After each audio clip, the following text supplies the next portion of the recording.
bienvenue sur ma chaîne. Aujourd'hui je reviens avec une vidéo sur la Suède. J'ai vu que c'était un sujet qui vous intéressait particulièrement et j'ai envie de partager mon expérience puisque j'ai vécu un an là-bas dans le cadre d'un échange universitaire. Donc j'ai prévu un tas de vidéos du même type à venir sur ma chaîne et si ça vous intéresse du coup abonnez-vous pour ne rien rater.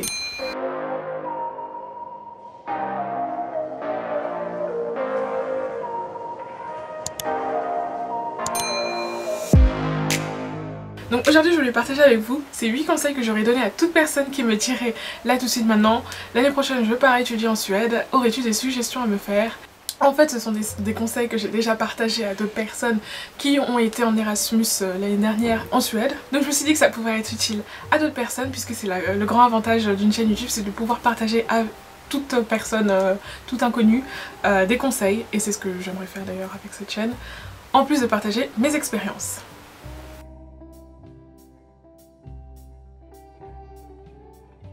Alors, le premier conseil que je donnerais, c'est ne te surcharge pas de cash. Alors, surcharger, j'exagère, mais tout ça pour dire qu'en Suède, c'est très rare qu'on utilise la monnaie en papier. C'est une société très dématérialisée si on veut. Et d'ailleurs, je l'évoquerai sûrement dans une autre vidéo, mais en fait, quand je suis arrivée sur place, ça fait partie des choses qui m'ont surpris entre guillemets. En fait, il y a beaucoup d'achats que tu fais purement de manière dématérialisée, c'est-à-dire sans cash. Il y a même des espaces. En tout cas, moi j'étais du coup à Umeå, donc c'est le nord de la Suède, mais il y a des espaces où tu payes que par carte bleue ou avec le téléphone, sinon tu ne peux rien acheter. Je sais qu'à Umeå c'était le cas des boîtes de nuit, je sais que c'est aussi le cas de certains cafés où tu peux payer que par carte bleue. Le bus, si tu veux rentrer dans le bus, tu peux payer que par carte bleue ou avec ton téléphone. Il y a un tas d'échanges monétaires que tu peux vraiment pas faire d'une autre manière. Et donc... moi j'ai une petite anecdote à ce sujet mais je pense pas que je l'évoquerai ici sinon ça sera trop long. Mais imaginez ce que c'est quand on a une carte qui fonctionne plus dans un pays comme ça. C'est très vite embêtant on va dire.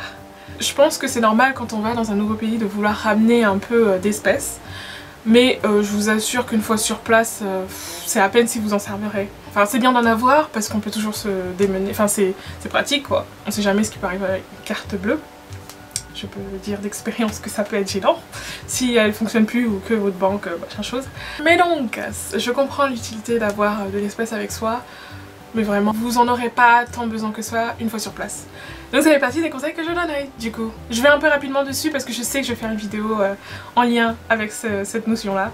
Quand je la posterai, je la mettrai sûrement quelque part ici. Deuxième chose que je dirais à toute personne qui me dirait qu'il va étudier en Suède, c'est les transports en commun sont assez chers. Alors, ça dépend des transports en commun, mais par là je veux dire le bus en fait.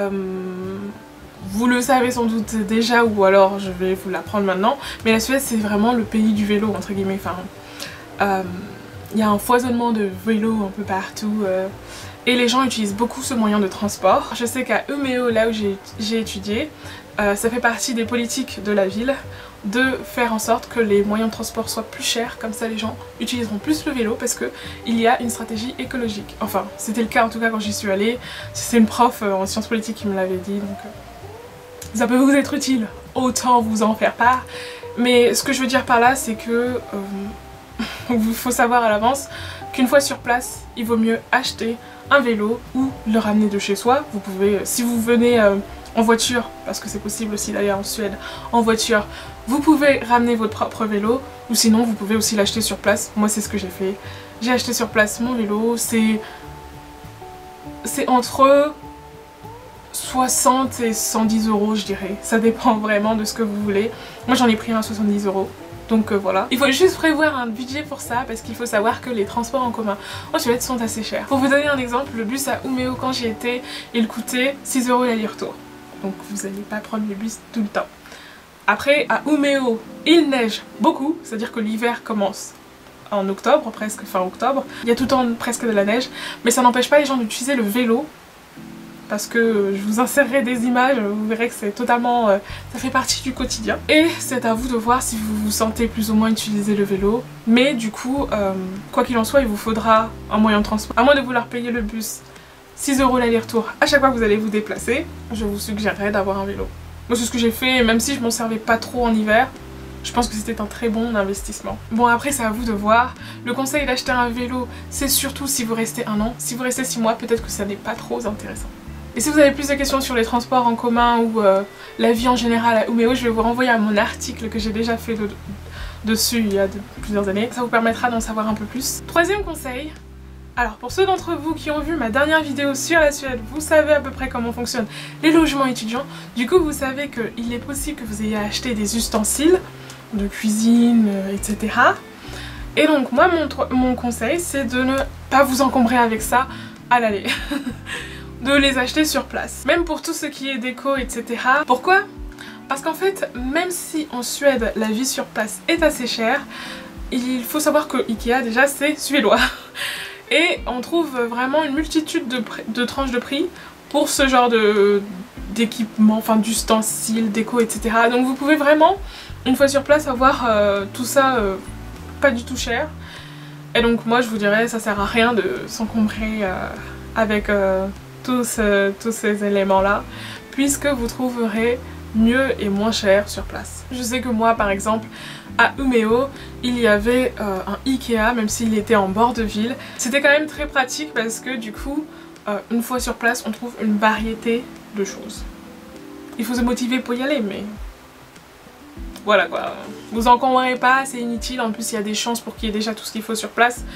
Mais comme je disais dans ma vidéo sur le logement, il se peut aussi que vous n'ayez pas envie d'utiliser ce qui est sur place. Voilà. Quatrième conseil, alors ça va vraiment dépendre de là où vous allez en Suède, mais en général c'est un pays où il fait froid. Moi j'étais dans le nord de la Suède, près de la Laponie, donc vous imaginez bien que l'hiver c'est -20. C'est un hiver très très froid, très glacial j'ai envie de dire. Ça dépend de là où vous venez, mais quoi qu'il en soit vous allez sentir la différence de température. Et si vous devez vous préparer au froid, moi mon conseil ce serait d'acheter les vêtements sur place, parce que vous trouverez encore une fois plus intéressant en rapport qualité-prix. Ah, ça dépendra de ce que vous allez acheter et de ce que vous appelez cher, mais vraiment si vous avez besoin d'équipement du grand froid c'est quand même mieux d'aller sur place acheter tout ce qu'il faut. Si vous avez déjà ce qu'il faut, bah, ne rachetez pas sur place, mais moi c'était pas mon cas. J'ai choisi d'acheter tout sur place et je recommanderais aussi. Et il faut juste prévoir le budget pour ça. Moi par exemple à Umeå j'ai trouvé plusieurs magasins outlet. Outlet ça veut dire discount, notamment le Stadium, attendez parce que je vais pas dire n'importe quoi, le Stadium Outlet de Umeå. Stadium c'est un magasin où ils vendent du sportwear, c'est un peu le Décathlon français j'imagine. Et donc on trouve un tas d'équipements pour l'hiver, on en trouve aussi dans d'autres magasins, mais je veux dire dans ce magasin là vu que c'est sport et tout ce qui est randonnée etc, on en trouve beaucoup. Et donc dans ce magasin là c'était la version discount de Stadium. Du coup à Umeå il y a un Stadium Outlet, donc c'est un magasin où on trouve les mêmes choses du magasin normal, sauf qu'ils sont discount, et j'imagine parce que c'est la fin de série. C'est les derniers articles qui restent de ce genre là. Enfin bref, ce que je veux dire c'est que une fois sur place vous pouvez faire de très bonnes affaires. Il faut juste savoir repérer. Je sais pas ce qu'il en est dans d'autres villes, mais à Umeå par exemple je sais qu'il y a moyen. Je viens de vérifier en plus, ce magasin Stadium Outlet existe toujours à Umeå, donc si vous comptez aller là-bas, voilà, vous êtes assuré de trouver des produits moins chers. Par exemple je sais que les manteaux d'hiver coûtent extrêmement cher, surtout les manteaux de ski en fait, les manteaux faits pour être à -20 degrés etc. Et moi j'ai réussi à en avoir un pour moins de 200 €. Bon, j'espère que ça vous rassure un peu si certains d'entre vous avaient peur de pas trouver ce qu'il faut, etc. Cinquième conseil, si vous avez envie de prendre en photo les aurores boréales, parce que les aurores boréales c'est magnifique et que ça fait partie des choses qu'on peut voir en Suède, je vous conseille de vous renseigner en amont avant d'aller en Suède. Donc souvent les aurores boréales sont des phénomènes qu'on observe dans le nord de la Suède, donc là vraiment vous allez les voir quand il fera -20 degrés, hein. Donc prévoyez un équipement en conséquence si vous avez envie de faire un road trip vers le nord de la Suède, sachez-le. Et donc si vous avez envie de les prendre en photo, je vous conseille de vous renseigner sur des sites de photographie, parce que à moins que vous ayez un smartphone super génial qui arrive à prendre en photo les aurores boréales, ça existe hein. Je sais qu'il y avait certains amis qui en avaient, vous allez avoir du mal à capturer l'instant. Vous pouvez les voir quand la luminosité est très basse, même si ça dépend vraiment, parce que moi j'ai eu l'occasion de voir les aurores boréales en pleine ville, c'est-à-dire quand la luminosité était vous mettrai une photo ici, vous allez voir de vous-même. Mais du coup ça demande un certain nombre de paramètres. Du coup je vous conseillerais vivement de voir en fonction de votre appareil photo qu'est-ce qui fonctionnera. Moi c'est ce que j'ai fait avant d'aller en Suède et je ne le regrette absolument pas parce que ça m'a fait gagner un temps fou et j'aurais été frustrée sur le moment sinon parce que le phénomène peut être très rapide. Donc si vous voulez à tout prix avoir une photo de ça, préparez-vous. Et aussi parce qu'il y a un autre élément à prendre en compte, c'est qu'il fait souvent extrêmement froid aux endroits où vous pourrez les voir et que les caméras ne supportent pas toujours cette température. Quand il fait extrêmement froid, la batterie se vide 1000 fois plus vite. Et avoir d'autres batteries, c'est toujours pratique. Mais bon, je vous laisse vous référer à des articles où des professionnels en parlent pour avoir plus d'informations. 6e conseil. Je vous dirais, attendez-vous à des heures de lever et coucher du soleil complètement différentes. Là aussi, ces heures dépendent de là où vous êtes en Suède, mais j'ai cru comprendre que même dans la capitale, il y a des moments où vous avez que 3-4 heures de soleil. Donc à Umeå, c'était le cas en hiver et ça commence très tôt. Je vais vous donner des exemples, ça va être plus simple je pense. Parce que je me souviens aussi que j'avais pris des photos, de multitudes de photos à ce moment-là, vu que c'est un phénomène totalement inédit. J'avais aussi Snapchat et Instagram, donc il y avait les horaires dessus. Donc ça c'était du coup en fin novembre je crois. Fin novembre parce que après en décembre je suis partie en Finlande. J'arrive pas à retrouver la date exacte, mais fin novembre du coup, à 14 h, le soleil se couchait à Umeå. Yes. Donc à partir de 14 h, il fait nuit. Imaginez juste ça. C'est pour ça que je vous dis... je vous le dis à l'avance. Imaginez juste ce que c'est, parce que je vous préviens tout de suite, ça aura un impact sur votre corps. C'est-à-dire qu'à 14 h, vous aurez envie de bailler. Vous commencez à prendre du café parce que vous êtes sur les écrans pour faire votre évaluation, mais voilà. Et en plus je dis le soleil se couche, mais le soleil ne s'est jamais vraiment levé, vu que c'est très nuageux à Umeå. Ça dépendra de votre journée, mais je vais dire parfois, vous voyez juste jamais le soleil, vous voyez juste de la luminosité. Et un autre exemple, bon ça c'était, j'étais en Norvège à ce moment-là, donc voilà. Mais je sais que dans le plus au nord de la Suède, au mois de juin par exemple, le soleil ne se couche jamais. Moi je trouve ça génial, enfin je veux dire, c'est unique à vivre dans sa vie, donc moi j'étais contente de voir ça, mais je me souviens que à ce moment-là en fait on était en train de faire un road trip en Norvège et je me souviens qu'on était arrivé à notre logement de stop parce qu'on a fait des stops dans plusieurs villes. Moi je suis arrivée sur place, je me suis dit oh c'est trop bien et j'avais envie d'appeler des gens pour leur donner des news, pour leur dire ouais voilà on est arrivé etc.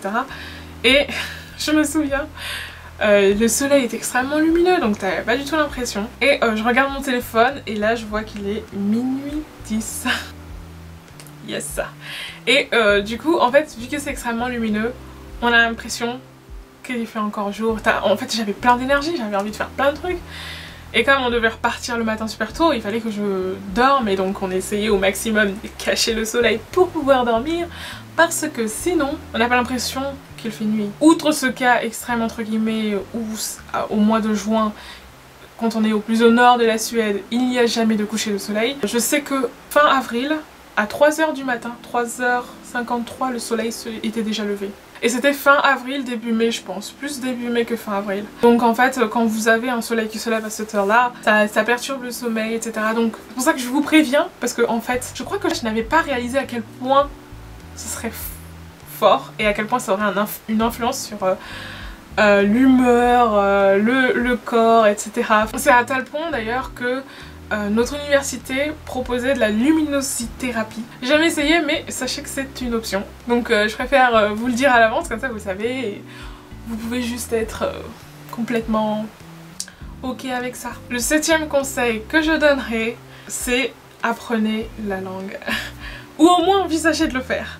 Je sais que tout le monde dit c'est très facile en Suède, on peut parler anglais et c'est vrai, franchement tout le monde ou presque sait parler anglais là-bas. Il faut savoir que par exemple à la télévision tout est en version originale, donc s'il y a un film américain ce sera en anglais, sous-titré suédois. Mais en tout cas si vous restez plus de 6 mois, moi je vous encouragerais vivement à apprendre la langue. Je sais pas, moi aussi quand je vais dans un pays j'aime bien, j'y vais pour le pays, enfin je veux dire je veux découvrir des choses locales, des gens locaux. interagir avec eux, et ne pas savoir la langue c'est une barrière entre guillemets. Enfin je veux dire, évidemment il y a beaucoup de gens qui savent parler anglais mais qui sont juste timides d'anglais. Je sais pas s'il y a un terme pour désigner ça, mais c'est vraiment... Même nos professeurs, on avait un professeur qui était extrêmement... mais il parlait très bien en anglais. Mais comme c'était pas sa langue natale, il arrêtait pas de répéter je suis désolée si je fais des erreurs, etc. Et on voyait bien qu'il était pas à l'aise. Et je sais pas pourquoi, parce que comparé à la France, franchement, ils sont extrêmement doués. Enfin, je veux dire, en France, tu trouveras pas autant de gens assez à l'aise pour faire un cours en anglais, tu vois. Mais il y a quand même ce phénomène, j'avais l'impression que c'était une micro-barrière, entre guillemets, hein, parce qu'en soi, les gens, ils savent parler anglais, mais ils sont juste plus timides. Et aussi, parce que votre expérience sera toujours 1000 fois mieux si vous savez parler la langue. Par exemple, dans le secteur médical, c'est rare que les gens sachent parler anglais. Donc si vous avez un problème, par exemple, il va falloir trouver un médecin qui parle anglais. En fait, en interagissant avec eux, vous allez rendre compte qu'ils savent très bien parler. Pour eux, ils savent pas assez bien parler, du coup voilà. Moi franchement, c'est un conseil que je vous donnerai. En plus, il se peut que l'université dans laquelle vous allez étudier vous propose des cours de suédois, donc vraiment... ajoutez ça si vous pouvez à votre emploi du temps. Je dis si vous pouvez parce que je sais que bon, selon les facultés c'est plus ou moins possible. Moi je sais que je n'avais pas mis par exemple de cours de suédois pour mon premier semestre parce que les deadlines pour s'inscrire étaient extrêmement tôt et je savais qu'au niveau de l'administration je pouvais pas me permettre de faire des allers-retours et il fallait à tout prix que le jour où j'y allais, c'est-à-dire le seul moment où j'aurais pu y aller avant qu'ils ferment, les cours soient validés, et je savais que s'il y avait des cours de suédois, ça pouvait ne pas être validé. Parce que en plus, moi je suis... Enfin c'était un cas particulier parce que j'ai un double cursus, donc... Voilà.